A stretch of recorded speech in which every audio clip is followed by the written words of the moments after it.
తప్పదు కదా, కొట్లాడితేనే తెలంగాణ వచ్చింది. ఇది కూడా రావాలని కొట్లాడాలంటే ప్రజలు విజృంభించాలి, అయితేనే నీళ్ళు వస్తాయి.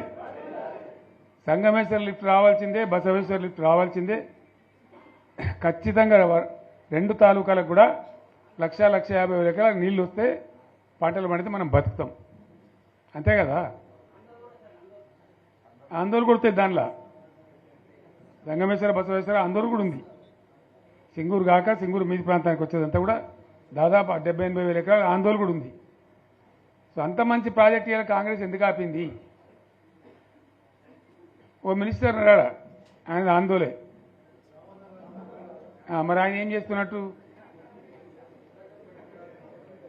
మంత్రి పదవులు, ముఖ్యమంత్రి పదవులు ఎందుకు? 10 మందికి మెయిల్ చేయడానికా, లేదా తమాషా చేయడానికా? డ్రామా కాదు కదా. కాబట్టి మనం వీళ్ళ మెడలు వంచి ఖచ్చితంగా వాటిని సాధించాలంటే పోరాటానికి సిద్ధం కావాలి. ఓపిక పట్టిన మనం ఓపిక పట్టలేదు. ఇప్పుడు 14 ఏళ్ళు అవుతుంది ఈ గవర్నమెంట్ వచ్చి. మనం ముందే అంటే మనం కన్నేరు అందరూ ఇంకోటి అందరూ ఓపిక పట్టినాం. ఇప్పుడు వాళ్ళు ఇక కుయ్యలేదు, కుట్టుకోలేదు, ఏం లేదు, మాటనే లేదు.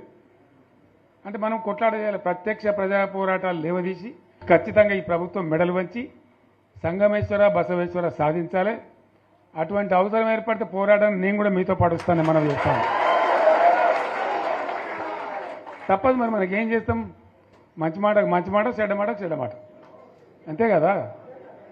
పోరాటం లేవదీయాల్సిందే.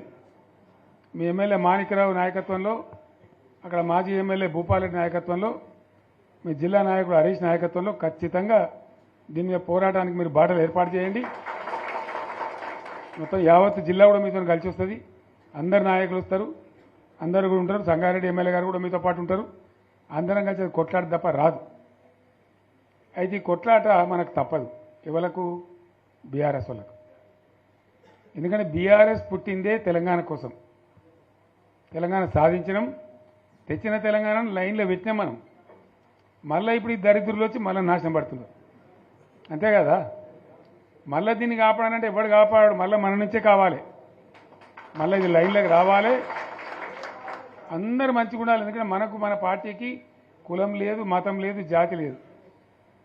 తెలంగాణలో ఉన్న ప్రతి బిడ్డ మనోడే. వాళ్ళు ఏ మతం ఉన్నారు, ఏ కులం ఉన్నారు మనకు అవసరం లేదు. ఈ తెలంగాణ బార్డర్ గీత లోపల ఉన్న బిడ్డలు అందరు మనోళ్ళే. అందరూ బాగుపడాల్సిందే. ప్రతి ఒక్కరికి న్యాయం జరగాల్సిందే. ఆ న్యాయం జరిగి ఆ ఫలితాలు తెలంగాణకు వచ్చేదాకా ఇంకెవ్వడు కొట్లాడాడు, ఎవరితో కాదు. అది అబద్ధాల పంచాంగం. మళ్ళా మనమే కొట్లాడాల, అంతేనా? పక్కా మాటేనా ఇది? కొట్లాడదాం కదా. ప్రాణం పోయినా సరే తెలంగాణకు రక్షకులు మనమే. తెగించి కొట్లాడాల్సిందే. తెలంగాణ హక్కులను కొట్లాడాల్సిందే మనమే. కొట్లాడి తీరాల్సిందే, అలా రెండవ మాట లేదు. కాబట్టి దయచేసి అవసరమైన సందర్భంలో మీ జిల్లా నాయకులు పిలిపిస్తారు, రాష్ట్రం నుంచి నేను కూడా పిలిపిస్తాను. మీరు సిద్ధపడి ప్రత్యక్ష ప్రజా పోరాటాలు లేవదీసి అయినా సరే మన ప్రాజెక్టులు సాధించుకోవాలి, మన నీళ్లు సాధించుకోవాలి. మన ప్రజలకు అన్యాయం జరుగుతుంటే ఎదురు తిరగాలి, కొట్లాడాలి. తప్పకుండా ప్రజలకు న్యాయం చేసేదాకా మనం ముందుకు పోతూనే ఉండాలి.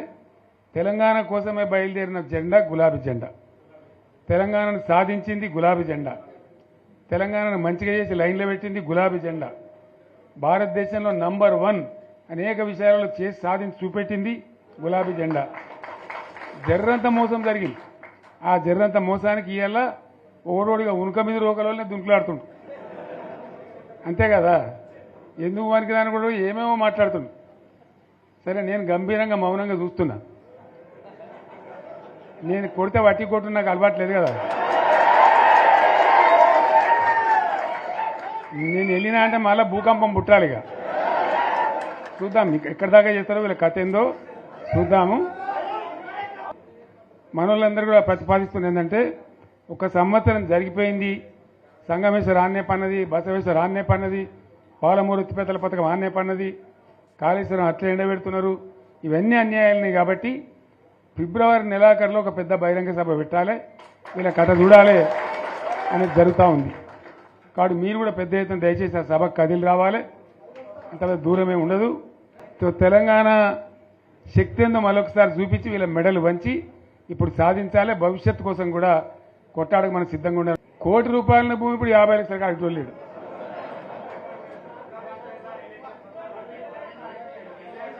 ఈ ఒక్కని బాధగా ఉంది. వచ్చారు హైదరాబాద్కి, అందులోకి 2 ముస్లిం సోదరులు వచ్చారు.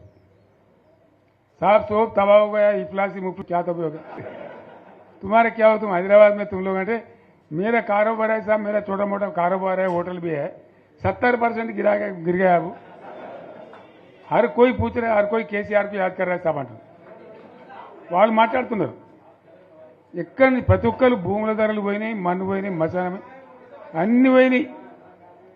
ఎంత మంచిగా 4 ఎకరాల రైతు నేను 4 కోట్ల ఆసామని అనుకుంటుండే, అంత ధీమా ఉండే,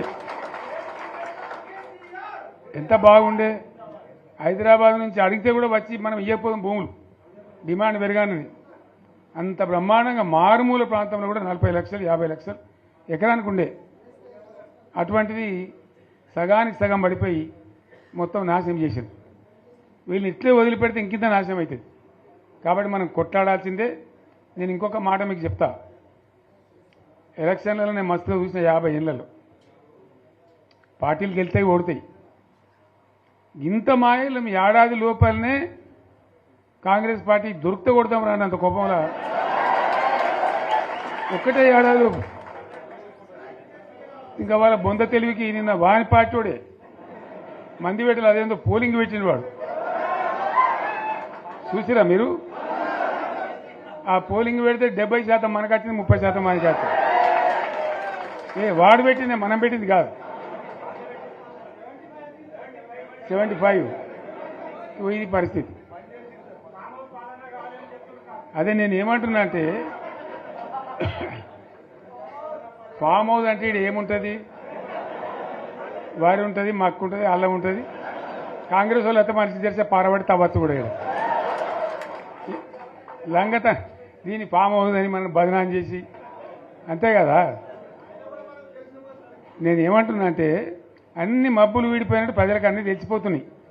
మంచి ఏంది, చెడ్డ ఏంది, ఏం జరిగింది అన్నీ ఇంకా ఘోరమవుతుంది నేను చెప్తున్నా.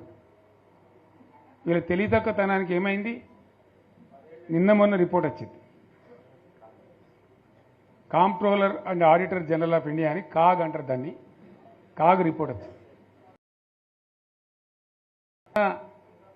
గవర్నమెంట్లో వచ్చిన ఆదాయం కంటే 13,000 కోట్ల రూపాయల ఆదాయం తగ్గిపోయింది. ఇంకా మార్చికి పోయే వరకల్లా ఇంకో 3-4 వేల కోట్లు అవుతుంది. అంటే 15,000 కోట్ల ఆదాయం పోతుంది. 15,000 కోట్లు పెంచుకుంటూ పోయినా నేను చెప్పి చేసుకుంటూ పోయినాం. ఏడాది 10 నుంచి 15,000 కోట్ల ఆదాయం పెరిగేది మన టైంలో. అంత జాగ్రత్తగా మనం వ్యవహారం చేసినాం. ఇలా ఉల్టా 15,000 కోట్లు పడిపోయింది. ఇంకా వాడేమిస్తాడుగా, ఇంకేమైనా ఇస్తారా? ఇంకో 4-5 నెలలు అయితే జీతాలకే కష్టమైంది ఉంటుండ్రు. అందరు పెండింగ్ పెట్టి రిటైర్ అయిన దొరుకుతలు పైసలు మీరు చూస్తాను కదా పేపర్లలో. సో ఆ విధంగా రాష్ట్ర ఆర్థిక పరిస్థితిని కూడా దివాలా తీయించారు. ఇవాళతోనేం కాదు, 100కు 100% ఇప్పటికే ప్రజల నిర్ణయానికి వచ్చిండ్రు. డెఫినెట్గా